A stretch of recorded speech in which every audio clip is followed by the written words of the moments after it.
Kehadiran Ahmad Dhani, Mulan Jameela, dan Maya Estianty di acara lamaran Atta Halilintar dan Aurel Hermansyah masih saja menjadi sorotan.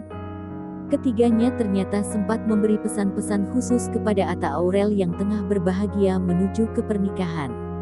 Sementara itu, wejangan dan doa dari Maya Estianty paling mencuri perhatian. Maya mengucapkan wejangan tersebut di depan Ahmad Dhani dan Mulan Jameela yang duduk di belakangnya. Maya meminta agar Atta dan Aurel banyak-banyak bersabar. Maya juga menyematkan pesan khusus untuk Atta Halilintar. Ia meminta agar sulung Gen Halilintar itu menahan hati terhadap godaan wanita lain.